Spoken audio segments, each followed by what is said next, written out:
Sud Radio Berkov dans tous ses états. Le face-à-face. Le face-à-face du lundi 20 février avec Caroline Galacteros, géopolitologue, docteur en sciences politiques, qui dirige le think tank Géopragma, le pôle français de géopolitique réaliste, qui est également auteur du blog Bouger les lignes. Bonjour Caroline Galacteros. Bonjour. Bonjour mon colonel, parce que je rappelle que oui. Caroline Galacteros est colonel, et oui, dans la réserve opérationnelle des armées. Non mais, oui, mais... Sans affectation désormais. Sans affectation, mais ça reviendra, Caroline Galacteros. Alors, on va faire un peu l'état des lieux. On vous a reçu toujours avec plaisir à plusieurs reprises dans l'émission et à Sud Radio. Alors, Biden, visite surprise, on ne savait pas du tout, on pensait qu'il était en Pologne, il est allé en Pologne, et puis ça allait s'arrêter là, et il est à Kiev, avec Volodymyr Zelensky. On a écouté depuis ce matin, en direct, il était là, et il a expliqué qu'il allait fournir des armes, et qu'il allait être pour l'Ukraine, pour la guerre, en tout cas, as long as it takes, tant que il faudra le faire. Il est là, et il va fournir tout ce qu'il faut, et voilà, c'était les fusions, etc.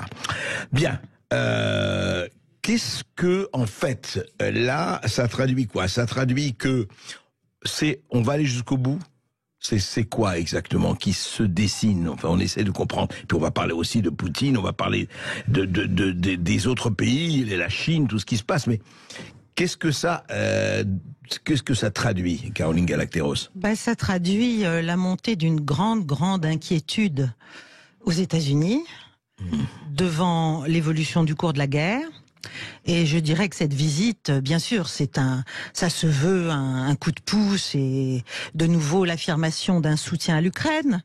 Mais en même temps, les responsables militaires, les responsables de l'OTAN, les responsables européens, tout le monde, tous les gens informés et aux affaires savent bien que l'Ouest n'a tout simplement pas les moyens en armement de continuer à entretenir l'élan ukrainien, l'élan armé ukrainien, et que si vous voulez, structurellement, il y a une disproportion telle entre la force de l'armée russe aujourd'hui et qui, d'ailleurs, cette guerre et la manière dont on l'a escaladée en fournissant l'Ukraine, etc., aura contribué, finalement, à faire renaître et à faire se restructurer cette armée russe.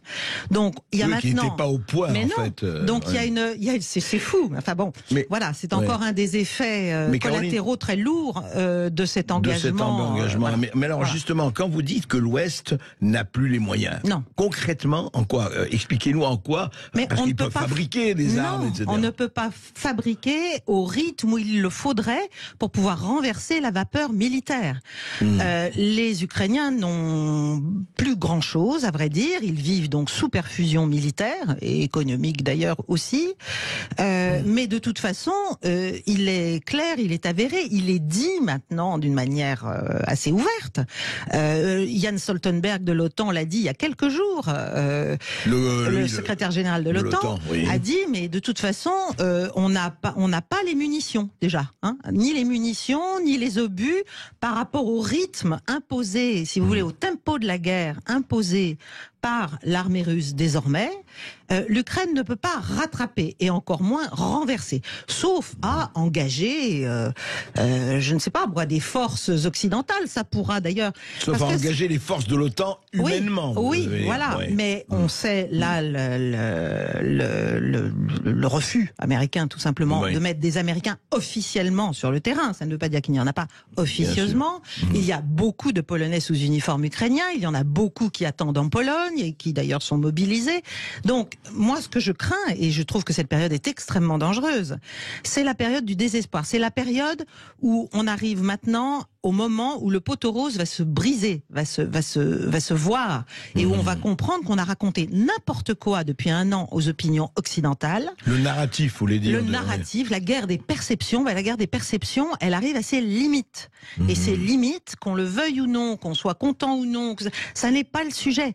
La guerre des perceptions est en train de se heurter à la guerre d'attrition, qui est une guerre bien réelle, menée et pour l'instant avec des morts, avec des blessés, voilà. Par les Russes. Et d'ailleurs, le Mossad a confirmé, a donné des chiffres qui vont... Le Mossad israélien. Oui, le Mossad israélien, par l'intermédiaire des Turcs, dans un journal dans la presse turque, a fait sortir des chiffres de pertes qui juste sont en total... c'est complètement l'inverse, et même plus que l'inverse, que tout ce qui est raconté sur tous les plateaux et par tous les responsables politiques occidentaux. Donc si vous voulez, on arrive aux limites de la pensée magique là. Et on arrive surtout au moment où on commence à se dire, ok, on a poussé à la roue, et maintenant qu'est-ce qu'on fait? Et c'est là que c'est dangereux, parce que les Américains ont des enjeux politiques internes, et notamment les néoconservateurs, et que on ne peut pas, enfin, il est clair qu'ils veulent faire durer. Oui, alors on va serrer ça, mais c'est intéressant. Alors, en fait, ce que vous dites, c'est que on a vécu, en tout cas dans le narratif médiatique, politique, etc., dans une perception de la réalité, un mensonge qui remplaçait le réel. Quoi. Absolument. Absolument, mais ça c'est le propre des impuissants, hein. Ils vivent dans les fantasmes.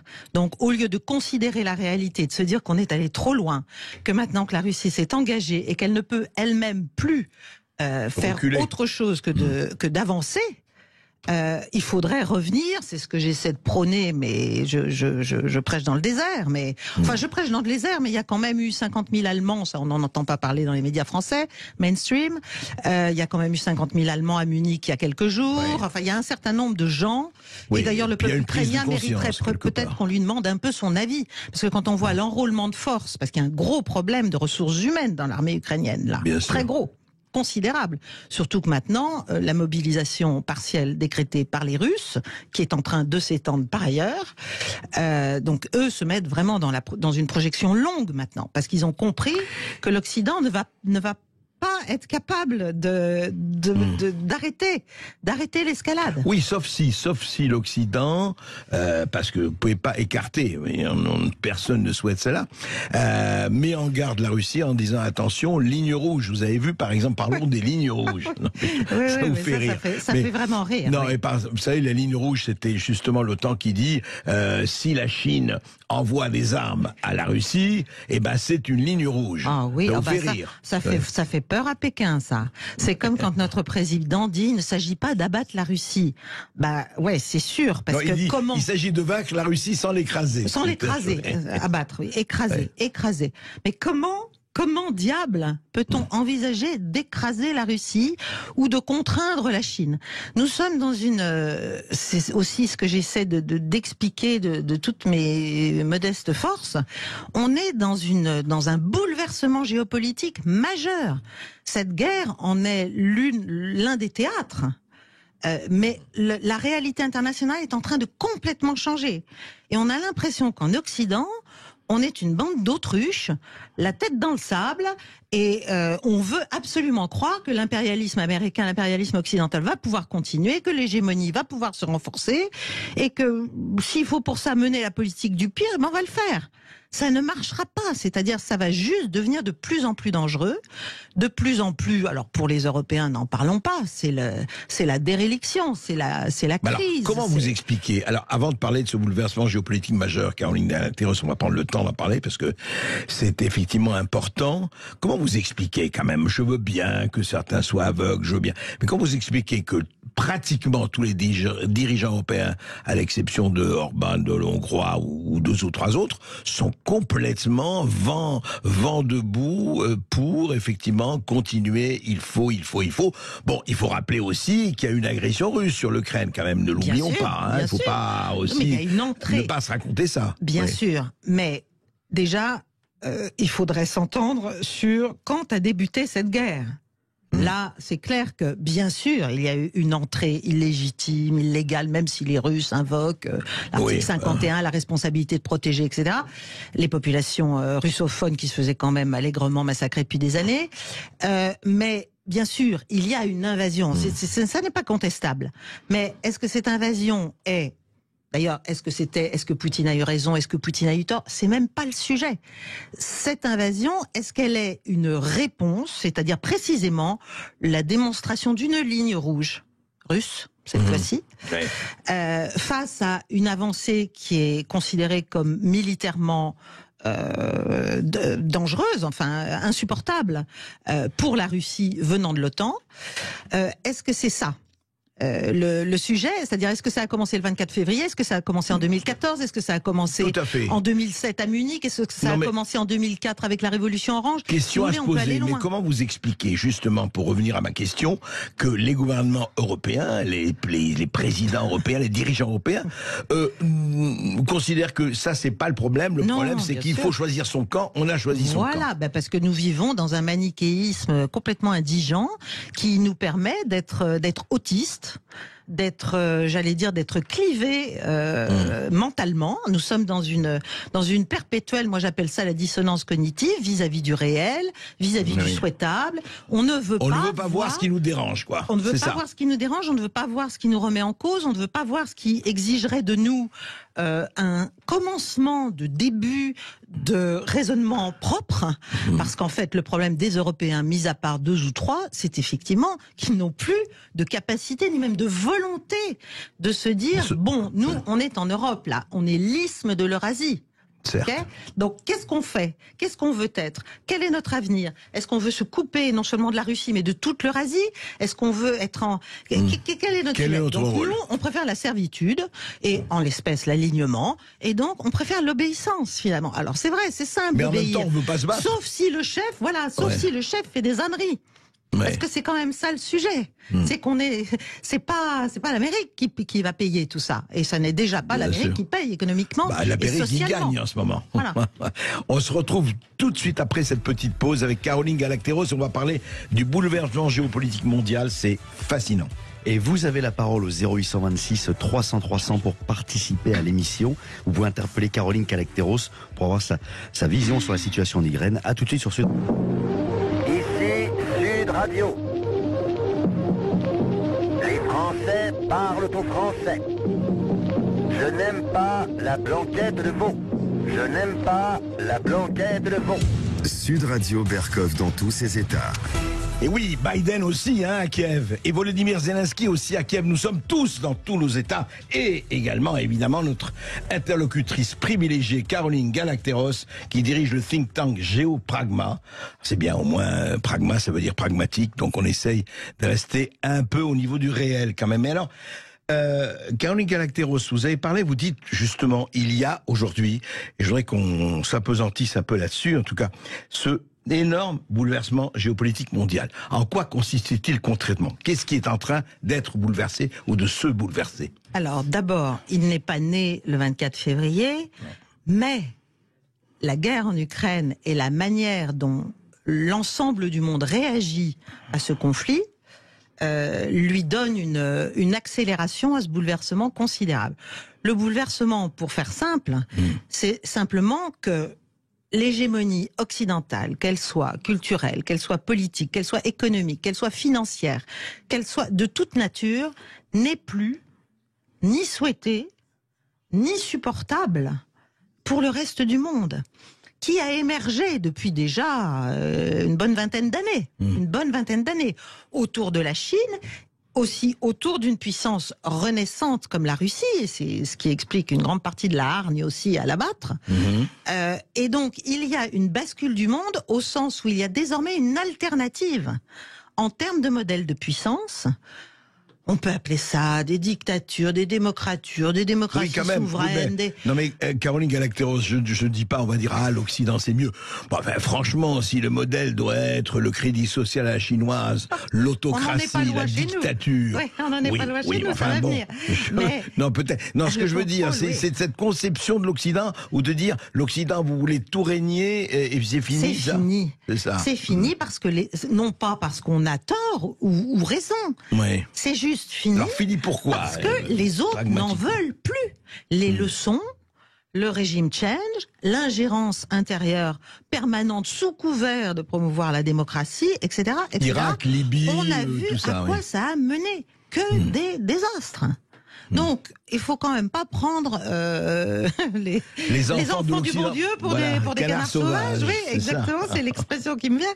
Non, mais je veux dire, il y a des dizaines de pays, et on le voit très bien sur l'affaire ukrainienne, au niveau des sanctions, au niveau des réactions, et au niveau des réalignements, même si c'est pas de l'alignement, mais en tout cas, il y a tout un tas de pays qui maintenant se disent, bon, il y a quelque chose face à l'Empire américain et à son appendice européen, si vous voulez, à ce qu'on appelle l'Occident.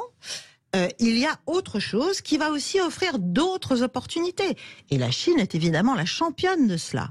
Donc c'est pas le narratif, encore une fois, sur la démocratie, les droits de l'homme. En fait, c'est pas du tout le sujet. Le combat, il est économique et financier. Il est pour abattre le dollar comme monnaie d'échange internationale dominante. Oui, j'allais dire que un des enjeux majeurs, c'est celui-là, l'enjeu majeur. Qui est derrière tout. Ouais. C'est-à-dire que le dollar avait la prééminence totale, les transactions ne pouvaient se faire qu'en dollars, et ça, c'est en train de se terminer. Et c'est ce qui permettait aussi l'extraterritorialité du droit américain. Tout ça est en train d'être battu en brèche de manière très méthodique et de plus en plus consolidée autour d'un autre pôle, d'un grand pôle qui lui-même sera, où il y a des sous-régions, entre guillemets, et des alignements des pays. D'ailleurs, parfois vers l'Occident, parfois vers ce pôle-là, selon les sujets. C'est-à-dire, chacun va faire son marché. Chacun va être pragmatique un peu, voilà, c'est ça. C'est ce qu'on appelle la multipolarité du monde. Et donc, alors on le voit, on parle toujours des BRICS, mais vous avez aussi l'Organisation de coopération de Shanghai, vous avez les organisations eurasiennes économiques, dont en France, on a l'air d'ignorer jusqu'à l'existence. Mais c'est à nos portes. C'est quoi? Donc, alors, attendez, rappelez ce que c'est Shanghai et l'Organisation eurasienne économique. Ça comprend qui, combien de puissance aujourd'hui? L'organisation économique autour de la Russie, là, pour le coup, c'est une espèce de contre-UE, mais dans laquelle tous les autres viennent. Contre l'Union européenne. Enfin, oui, contre l'Union européenne. Mais c'est-à-dire qu'il y a une structuration des marchés, une structuration des projets. Surtout, il y a un maillage d'infrastructures et de projets dans tous les sens de collaboration, de coopération, pas seulement militaire. Donc ça peut aboutir, Caroline Galacteros, à la création d'une monnaie rivale du dollar? Ah oui, je pense qu'à 10 ans, les BRICS sont en train d'imaginer déjà un panier de monnaie, c'est ce qu'on appelle la R+. Bon, il va y en avoir, peut-être d'autres. Le yuan. Si vous voyez les mouvements financiers, si vous voyez la manière dont tous ces pays rachètent de l'or à l'argamanu, à tout ce qu'ils peuvent, etc., ils essaient de se dégager au maximum de leur dépendance au dollar et donc de leur exposition à les décisions, les oukas américains. Pardon de ce mot russe pour parler de l'Amérique, mais enfin, en tout cas, la manière d'imposer. Est-ce que ça, pour vous, c'est parti et ça va se manifester dans les années qui viennent, dans les mois et les années qui viennent? Mais c'est déjà énorme, mais on n'en parle absolument pas ici. On n'en parle pas. Là, on découvre que la Chine et l'Iran, ou que la Chine et la Russie... Oui. La Chine vient de conclure un accord énorme avec l'Iran. Oui, mais il y avait 400 milliards de dollars il y a déjà quelques années. Je veux dire, tout ça ne fait que se poursuivre. Et l'Inde, et l'Égypte, il y a un certain nombre de pays qui sont aussi des puissances. Alors l'Inde, l'Inde n'est pas l'Égypte, hein, mais si vous voulez, tout ça, ça va faire un gros agrégat de ceux qui ne supportent plus les leçons occidentales. Est-ce que SWIFT a joué un rôle, le blocage des avoirs américains des avoirs russes, par les Américains au moment des embargos, etc., des sanctions? Ils ont sorti la Russie de SWIFT et la Russie a fait son SWIFT à elle. Voilà. Bon, j'oublie toujours l'acronyme, mais qui marche très bien, merci. Je veux dire, c'est une question de volonté. Et c'est ça, pour moi, là encore, je ne porte pas de jugement. J'observe.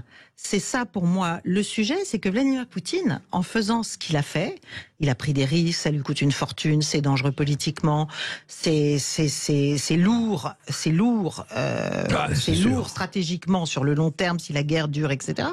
Mais il a montré au monde entier qu'il était possible de résister. À la toute-puissance américaine, surtout, d'ailleurs. Américaine, surtout. Oui, mais alors, justement, Caroline Galacteros, le problème qui est posé, c'est que, est-ce que l'Amérique n'est pas prête, et la manifestation de Biden à Kiev juste derrière tout ça, n'est pas prête à aller très loin pour défendre son dollar et l'extériorité. Parce qu'imaginez-vous, vous savez très bien à quoi se monte la dette américaine aujourd'hui. C'est le danger. Tant qu'ils ont la planche à billets, qu'ils peuvent fabriquer du dollar comme ils veulent, il n'y a pas de problème. Mais si on met le dollar, et c'est ce qui est en train de se passer, en danger, jusqu'où pourront-ils aller pour dire, attendez les gars, non, c'est pas fini.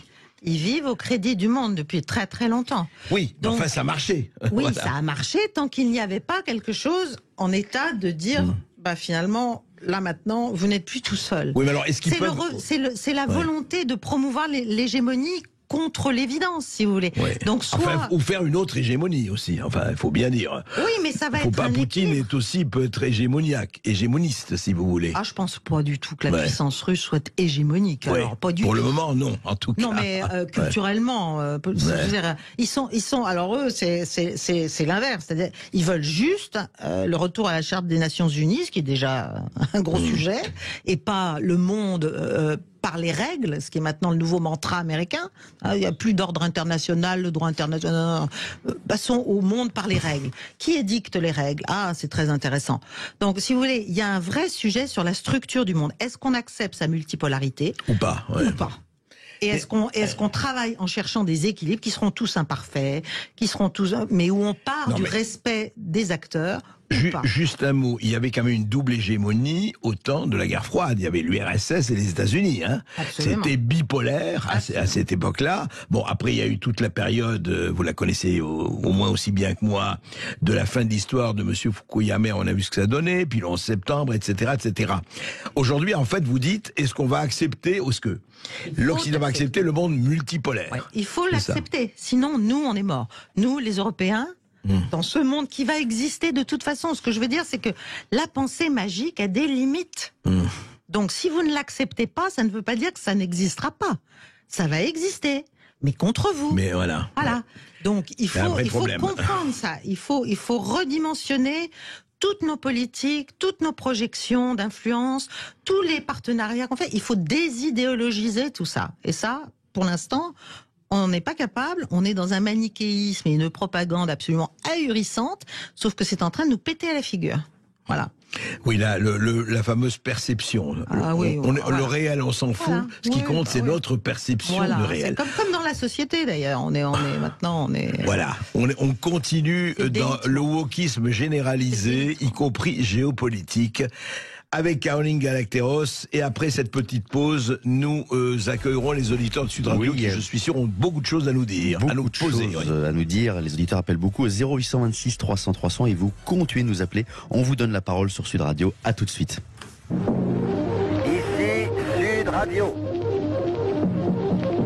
Les Français parlent au français. Les carottes sont cuites. Les carottes sont cuites. Sud Radio Berkov dans tous ses états. Et oui, nous continuons à parler de ce bouleversement géopolitique mondial dont la guerre Russie-Ukraine a donné effectivement une illustration très forte en ce moment avec Caroline Galacteros, et nous allons évidemment recevoir bientôt les questions des auditeurs de Sud Radio. En fait, alors on parle des chiffres, il faudrait peut-être parler des chiffres, parce que quand même, il faut bien dire que, vous savez, certains disent, oui, alors ce sera la guerre jusqu'au dernier Ukrainien, et c'est vrai que les Ukrainiens se font massacrer, enfin en tout cas, les soldats, etc. Alors où on en est exactement? Mais je voudrais des chiffres qui ne soient pas biaisés. Est-ce que vous en avez, Caroline Galacteros? Alors, écoutez, il y en a qui ont été donnés assez récemment, via la presse turque, comme des chiffres venant du Mossad, et c'était au 15 janvier à peu près. Enfin, les chiffres ont été arrêtés à peu près au 15 janvier. D'accord, il y a un mois, oui. Voilà. Et on arrive à, donc écoutez bien, 157 000 morts ukrainiens. Soldats ukrainiens. Soldats, oui. Combien de... Et est-ce qu'on sait le nombre des Russes? Et le nombre des Russes, d'après cet état des lieux, est de 18 000 quelque chose. D'accord. Voilà. Donc on est de 1 à 10, mais à l'inverse de ce qu'on raconte depuis un an, puisqu'on raconte depuis un an que l'armée russe est en morceaux, qu'ils s'habillent chez Decathlon, qu'ils n'ont plus rien, les pauvres. Enfin, c'est lamentable, ils sont tellement mauvais. Chacun sait que Russie-Ukraine, c'est pas la même. Non, mais on est dans un délire. Oui, mais si vous écoutez les plateaux, c'est-à-dire pour faire consentir les populations, non seulement à plus mettre de chauffage, mais à ce qui les attend économiquement, qui est quand même pas très brillant. Même si on continuera à faire des chèques, enfin, jusqu'à un certain point, parce qu'on est très très endettés nous-mêmes. Donc, pour faire consentir les gens à la guerre, il faut quand même à un moment donné leur raconter n'importe quoi quand la réalité. Et c'est pas nouveau, hein, ça, le bourrage de crâne, donc, comme on dit. 1 à 10 en faveur de la Russie concernant les morts et 1 à 7 à 8 concernant les blessés. D'accord. Voilà. Donc, c'est assez... Mais c'est les chiffres du Mossad donnés par la presse turque. Voilà. Bon, enfin, à vérifier, mais oui. Voilà. Non, bon, d'accord. alors, vous pouvez arrondir, baisser. Il y a des chiffres donnés par une organisation il y a quelques jours, là, qui s'appelle... j'ai oublié, qui s'appelle... une organisation américaine, je crois bien, qui dit que c'est même pas 18 000 morts, c'est 14 000. Côté russe. Mais alors comment vous expliquez Et je termine, une chose très importante, parce que là, on est parti en plein délire, les crimes contre l'humanité, les massacres, les viols de masse, tout ça côté russe, les Ukrainiens bien sûr étant des anges, c'est bien connu, même si dans toute guerre, il y a des crimes de guerre, naturellement. Bien sûr, il y en a. Il faudrait quand même se calmer un peu. L'ONU, le commissariat des Nations Unies aux droits de l'homme, en février, là, a publié son dernier bilan qui fait état de 7000 morts civils depuis un an, ce qui est déjà 7000 de trop, on est d'accord. Bien sûr. Et pour arriver et de 13 000 blessés civils. Voilà. Oui, alors, mais justement, encore une fois, nous parlions des dirigeants d'Europe, mais en fait, en Amérique, qui est quand même de ce point de vue-là, la liberté d'expression est quand même plus grande. Reconnaissons ça à l'Amérique, qui est d'ailleurs, je dirais que l'Amérique a beaucoup de qualités, beaucoup de défauts, mais enfin moi, j'aime bien les États-Unis, j'aime moins peut-être certains aspects, il faut dire, de la politique américaine, mais je reviens à l'essentiel. Il y a quand même une liberté d'expression, même si elle n'est pas complète, c'est moins qu'on puisse dire, mais eh bien beaucoup, comment ça se fait que certains militaires américains, certains dirigeants américains, est-ce que c'est par, entre guillemets, patriotisme, en disant il ne faut pas rompre le front commun, le front uni, ne s'élèvent pas sur cette conduite de la guerre, sur cette gestion de la guerre? Alors, je parle de l'Amérique, là. Alors, d'abord, effectivement, les meilleures sources, moi, en tout cas pour moi, meilleures sources ouvertes d'évaluation du conflit au plan militaire et d'ailleurs dans l'interprétation des questions diplomatiques aussi, sont américaines et britanniques. Ah oui, intéressant. Je pense qu'ici, en France, il serait bon quand même de s'y intéresser à tous ces gens-là, parce que ce sont de véritables mines et qui ne sont pas démenties par les faits. Bon, donc quand même, on pourrait sortir aussi un peu de la pensée magique. Alors, pourquoi un certain nombre de militaires américains de haut rang il y en a très peu qui l'ont fait. Wesley Clark avait osé le faire au début des années 2000, ça lui a coûté fort cher. Le général Milley, donc le chef d'état-major américain, si vous voulez, il y a quelques mois disait oulala, on se calme, la Russie va gagner, il faut arrêter les frais, il faut négocier.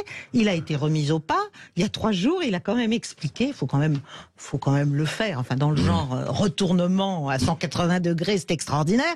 Il a expliqué que la Russie avait perdu, stratégiquement, tactiquement, opérationnellement. Et militairement. Ce qui est faux, clairement faux, toute la planète peut le voir, toute la planète informée peut le comprendre. On va, ça, écoutez, de qui vivra, donc, si vous voulez, vivra encore verra. Il y a un verrouillage du système. Oui, mais il n'y a pas d'homme politique en Amérique, juste une question, à votre connaissance, qui a pris position. Trump se tait là-dessus. Trump se tait pour l'instant. Ouais. Moi, il y a une femme, mais alors on va me dire, ça y est, elle est horrible, elle est infréquentable. C'est une femme qui s'appelle Tulsi Gabbard. Ah oui, jolie femme en plus. Très jolie femme, très jolie femme. Elle est sénatrice, non? Sénatrice d'Hawaï ou... Non, pas d'Hawaï, non, c'est des États. Oui, Tulsi Gabbard, on la connaît. Non, c'est pas Hawaï, mais enfin bon, on retrouvera ça, Tulsi Gabbard. Lucien, essayez de voir si on... Tulsi... Alors elle y va franco, elle dit dit la vérité. Il y a aussi certains députés européens, l'Irlandaise, Claire Daly. Anderson et compagnie, il y en a quelques-uns. Il y en a quand même quelques-unes qui osent l'ouvrir et qui le font de manière très véhémente. Comme par hasard des femmes, d'ailleurs. Comme par hasard. Mais pour le reste, le système est complètement verrouillé. Quand vous voyez ce qui se passe avec Mark Milley, comme il a changé, on aurait dit Colin Powell avec sa fiole, quoi. C'est ahurissant. Moi, j'étais soufflé. Là. Donc, en tout cas, écoutez, ce sont des questions, on verra. Biden, encore une fois, je le rappelle, à Kiev en ce moment. Qu'est-ce qui va se passer? À quelle sauce serons-nous mangés ou pas? Une vraie question. On en parle toujours avec Caroline Galacteros, qui est géopolitologue, et avec nos auditeurs. Et oui, nos auditeurs qui ont beaucoup de questions, et vous continuez de nous appeler au 0826 300 300. Et pour commencer, on accueille Chantal de Bastia. Bonjour Chantal. Bonjour Chantal. Bonjour André, et bonjour Mme Galacteros. Je suis très très contente, parce que je l'ai écouté aussi samedi à l'heure libre. Oui. Et elle a tenu tête à Michel Onfray, ce qui est pas une mince affaire. Alors Chantal, avançons. Alors moi je voulais poser une question à Mme Galacteros, si elle était au courant de cette rumeur, enfin il y a eu des vidéos, mais bon, il faut toujours se méfier des vidéos, si des soldats, enfin des personnes de Daesh seraient sur le terrain opérationnel du côté de l'armée ukrainienne, parce que bon, il y a eu quand même un tremblement de terre en Syrie, dans le nord, où il y avait les prisons, justement, où étaient détenus les terroristes. Voilà, et je voulais savoir si elle était au courant de cette... Très bien, Chantal. Oui, alors, Caroline. Oui, j'ai vu un ou deux petits mini reportages, enfin mini petites scénettes où on voit effectivement des écussons Daesh. Oui. Bon, je ne dirais rien de, comment dirais-je, dont je sois vraiment sûr là-dessus. Ce qui est certain, c'est qu'il y a un certain nombre de volontaires dits internationaux du côté ukrainien. Ça, c'est sûr. Alors, d'où viennent-ils? Quelles sont leurs allégeances? Quelles sont leurs origines? On a dit, oui, qu'on avait sorti un certain nombre de combattants de Daesh, pas beaucoup, et qu'on les avait emmenés sur le théâtre syrien. Enfin, quand je dis on, l'Occident. Oui. Mais je pense que on a déjà fort à faire avec déjà les milices ultranationalistes ukrainiennes. Ça va, c'est déjà pas mal. Il y a de quoi faire. Lucien. Oui, avant la pub, on a le temps de recevoir un deuxième auditeur et on va à Marseille recevoir Julien. Bonjour Julien. Bonjour Julien. Bonjour André, bonjour Mme Galacteros. Moi je vous appelle pour savoir qu'est-ce que vous pensez des remous qui se passent en ce moment en Moldavie, où la présidente parle de peut-être un putsch russe qui se paye. Et apparemment, sur Kolbasna, vous avez la plus grande réserve de munitions d'Europe, avec beaucoup de munitions soviétiques qui pourraient arranger les Ukrainiens. Et apparemment, il y aurait des vues sur cet entrepôt de la part des Ukrainiens, en complicité certainement avec les forces spéciales qui les entraîneraient de britanniques pour s'emparer de cet entrepôt. J'aimerais savoir ce que vous en pensez. Moldavie, hein, c'est ça? À Kolbasna. À Kolbasna, oui, alors comme d'habitude... c'est effectivement ce que vous dites n'est pas faux. C'est effectivement intéressant pour les Ukrainiens qui ont juste quasiment plus de munitions, en tout cas pas pour tenir au-delà de quelques mois. Avec tout ce qu'on leur fournit et qu'on essaie de grappiller partout en Israël, en Corée du Sud, enfin c'est le marché de l'urgence. Ce qui est vrai, c'est que on commence maintenant côté occidental à essayer d'accréditer l'idée que la Russie en voudrait à la Moldavie. Je rappelle que la Russie a la Transnistrie déjà. Donc, je vois pas pourquoi la Russie aurait besoin d'aller en Moldavie et de frapper la Moldavie. Donc, ça me semble, comme d'habitude, c'est l'inversion, c'est-à-dire, on est en train de monter peut-être une manœuvre pour permettre aux Ukrainiens d'aller chercher ce qu'ils ont à faire, ce dont ils ont besoin. Soit on peut le leur donner aussi, tout simplement, et on doit être en train de dire aux autorités moldaves, bon. bon, il faut monter la sauce un peu, il faut expliquer que vous êtes menacé. La Transnistrie est une région sous contrôle russe. Rumeurs, quand Oui, même, ce sont des rumeurs. Non, mais il y a aussi des rumeurs ce matin sur une bombe sale à partir de déchets radioactifs, à l'initiative des Ukrainiens. Elle-même, etc. Voilà. Oui, donc, si vous voulez, il y a énorme dans cette guerre des perceptions qui est en parallèle et de plus en plus en choc frontal avec celle de la réalité et de l'attrition russe sur les forces armées ukrainiennes, la démilitarisation, comme ils l'ont dit.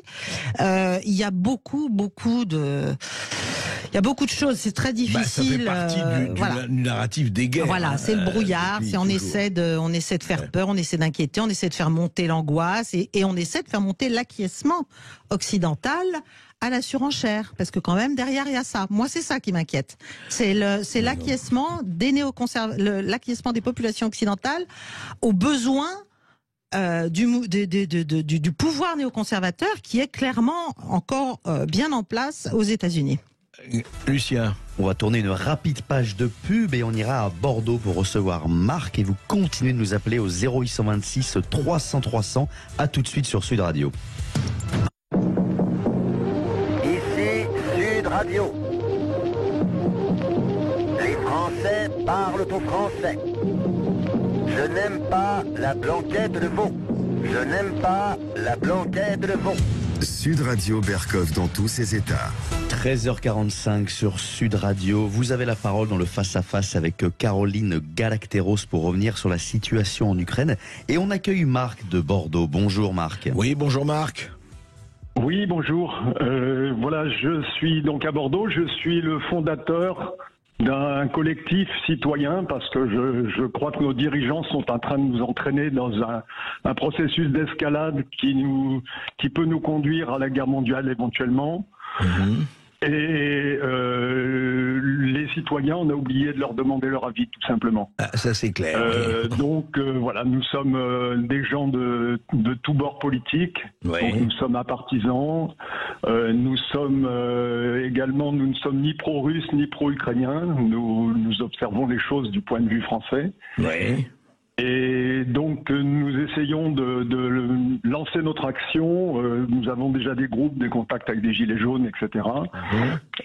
Nous sommes encore assez peu nombreux, c'est quelques dizaines de personnes actives. Et donc nous avons, alors je vais poser ma question. Donc oui, allez-y, posez votre question, Marc. Oui, nous avons un objectif qui est de faire en sorte que la France fasse un petit peu ce qu'avait fait Jacques Chirac en 2003. C'est-à-dire qu'elle prenne une position de désescalade. Et la question que je voulais poser à Madame Galacteros, c'est si nous aboutissons à ce résultat, est-ce qu'elle pense que d'autres pays européens pourraient être tentés de suivre l'exemple de la France ? Ah oui, ben là vous me donnez de l'espoir. Là, j'ai très envie de vous rencontrer. Non, mais il est évident que si la France était capable d'avoir le courage de faire un pas de côté et de dire maintenant, il faut arrêter avant que ça n'aille trop loin et avant qu'on ne puisse effectivement, pourquoi pas, déraper. C'est-à-dire, c'est ça la grande question. Jusqu'où chaque partie, mais singulièrement, je pense beaucoup plus à la partie occidentale, chaque partie est-elle capable d'aller éventuellement trop loin, et dans le cas occidental, pour ne pas perdre la face, alors que militairement, on voit bien que la guerre est très mal engagée pour l'Ukraine, si vous voulez, et très bien engagée pour les Russes. Donc faire un pas de côté, ça veut dire arrêter immédiatement parce que jusqu'à présent on n'a pas demandé leur avis aux Français parce qu'on n'a pas déclaré la guerre, parce qu'on explique qu'on n'est pas co-belligérant, ce qui quand même. Mais même au Parlement, il n'y a pas eu de discussion là-dessus. Non, mais il n'y a rien. Tout le monde se dit, comme diraient les militaires, c'est un pot de pu. On n'y touche pas. On donne pas notre avis. Bon, voilà. Mais c'est un vrai sujet. Le fait d'embarquer comme ça une population, de l'endormir à coups de propagande et ensuite de la faire acquiescer à un engagement via l'OTAN qui non seulement va contre ses intérêts immédiats, mais qui est extrêmement dangereux potentiellement. Parce que si vous regardez les dernières déclarations des responsables de l'OTAN, là, ils viennent de réaffirmer que la Chine, comme la Russie, étaient leurs ennemis systémiques et que l'objectif de l'Alliance était de s'opposer à cette menace. Oui, mais Caroline, ça c'est un langage qui peut changer. Le problème, pour devant la question de Marc, est-ce qu'aujourd'hui, le gouvernement français, les responsables tels qu'ils font, pourquoi il n'y a pas une voix aussi? Il y en a quelques-unes, mais elles ne sont pas dans le gouvernement. Mais elles ne sont pas au pouvoir. Ah ben non, elles ne sont pas au pouvoir. Mais est-ce que c'est possible d'engager seul, le gouvernement français, mettons, qui change d'avis, d'engager une désescalade? C'est faisable. Il faudrait faire quoi concrètement? Concrètement, déjà, on arrête de livrer des armes. On explique, on arrête de dire aux Russes qu'on ne veut pas les écraser, parce que ça, franchement, ça fait rire. C'est pas sérieux. On propose une conférence pour la paix. On calme le jeu. Et parce que ce qu'on ne comprend pas, ce qu'on n'a pas l'air de bien saisir, c'est que, vu le rapport de force militaire, plus ça va aller, plus les conditions d'une paix vont être terribles pour l'Ukraine. Donc, c'est bien gentil de vouloir se battre jusqu'au dernier Ukrainien et pour la démocratie en Ukraine, mais là, elle est déjà en morceaux, l'Ukraine. Et elle va déjà renoncer, dans un accord de paix, à une partie de son territoire. C'est clair, c'est net, tout le monde le sait, même les Américains le disent. Je ne parle pas seulement de la Crimée. Donc, il faut arrêter les frais. Et il faut revenir pour moi, il faut monter d'un niveau, il faut monter à la préoccupation qui devrait être celle de tous les Européens et singulièrement de la France, qui est quand même membre permanent du Conseil de sécurité et puissance nucléaire, qui est rétablir les bases d'une sécurité en Europe, c'est-à-dire que l'Ukraine non seulement soit sûre dans les frontières qui seront celles qu'elle aura, oui. Voilà, elle a joué, c'est un pari, mais mais au-delà. Il doit y avoir des garanties croisées. Ça peut pas continuer comme ça. Mais à la limite, dans un accord comme ça, l'Ukraine pourrait faire partie de l'Union européenne. De l'Union européenne, peut-être. Mais enfin, ça c'est encore un truc qui va nous coûter des véritables fortunes.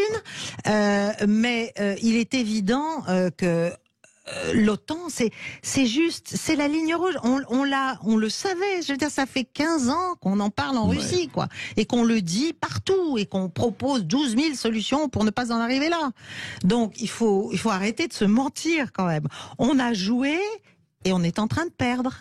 Voilà. Et il ne faudrait pas que ça arrive à ce dérapage, parce qu'aujourd'hui, dérapage, ça veut dire nucléaire. Quand même. Oui, c'est ça. Ça peut être nucléaire. Ça peut être nucléaire, ou ça peut être un engagement où des forces de membres de l'OTAN, qui ne seront pas forcément américaines en tant que telles, seraient engagées.